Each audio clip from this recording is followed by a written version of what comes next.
टाकू दिख रहा है, यह टाकू के उस बगल एक तरह से देखा जाए तो जो सरकार है, जो यहाँ के अधिकारीगण हैं, जो यहाँ के गांव के लोग हैं, उनके द्वारा बताया जा रहा है कि यहाँ अधिकारीगण यह कहते हैं कि इस टाकू के उस साइड से जो यह नदी सरयू नदी जो मूसा डोही के उस बगल से बहती हुई जो नदी काटते हुए यहाँ तक आई है, इसको घुमाने के लिए वहाँ मूसा डोही से सीधे करके बरहज जो नदी की मार्ग है उसमें जोड़ने का कार्य किया जाएगा, जिससे इस क्षेत्र की जो पटना ज्ञानकोल की, जो नेतवार पट्टी की, जो बगहा की जो ज़मीनें हैं, जो यहाँ के किसान, जो यहाँ के पीड़ित परिवार हैं और जो यहाँ बसे हुए लोग हैं, उनका बचाव किया जा सके, इसलिए भी फंड अवेलेबल जो है रिसीव होने वाली है और यहाँ जो है यह कार्य करवाया जाएगा। या रिसीव फंड अवेलेबल हो गया है?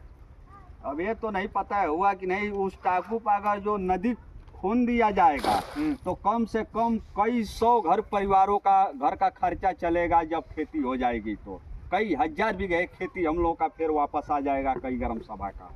अगर ऐसे आप लोगों का कार्य हो जाता है तो आप सभी लोग देख सकते हैं, अगर सरकार अगर इस अंतर्गत अपनी कार्य को करेगी और यहाँ के जो भी भारतीय जनता पार्टी के जो विधायक हैं, जो सांसद हैं और जो भी जनप्रतिनिधि हैं, उनसे यही अपील की जा रही है कि आप सभी लोग मिल कर के जो इस ग्राम पंचायत, जो इस क्षेत्र पंचायत की जो विगत समस्या है, उस समस्या पर अपनी प्रस्ताव जो है वह इस गांव को बचाने के लिए, इस क्षेत्र को बचाने के लिए पूर्णतः प्रयास करें। एक तरह से देखा जाए तो गोरखपुर जनपद के बड़ालगंज विकास खंड के सबसे पिछड़े क्षेत्र, यहाँ से अगर देखा जाए तो देवरिया का सिवान आरंभ होता है। या देवरिया और गोरखपुर जनपद का एक तरह से देखा जाए तो बॉर्डर है। अगर इस नदी के उस बगल की अगर बात की जाए तो देवरिया, गोरखपुर और मऊ का बॉर्डर है। तो एक तरह से देखा जाए तो गोरखपुर जनपद का सबसे पिछड़ा क्षेत्र यह ज्ञानकोल पटना है।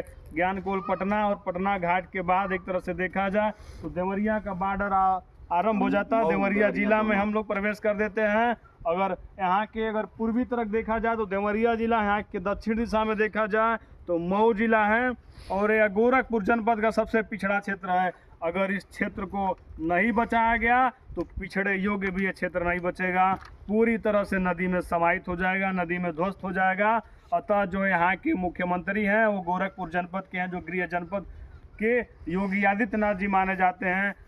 किंतु अगर इस ग्राम पंचायत की बचाव नहीं करा सकते हैं तो आप क्या कह सकते हैं उनके लिए? मैं तो ये कहूँगा यहाँ के जो विधायक हैं वो फेल हैं, कुछ नहीं करेंगे जी। आपके पास यहाँ के विधायक आए हैं कभी? यहाँ के जो विधायक हैं कभी नहीं आते हैं? कभी नहीं आते हैं, उनका तो कुछ पता ही नहीं चलता। यहाँ के जो सांसद है वो यहाँ आए हैं? सांसद मेरे गाँव पर नहीं आए थे, वो पटना आए थे, चले गए वहाँ से। लेकिन विधायक तो यहाँ के कोई काम के नहीं है, किसी काम के विधायक नहीं है।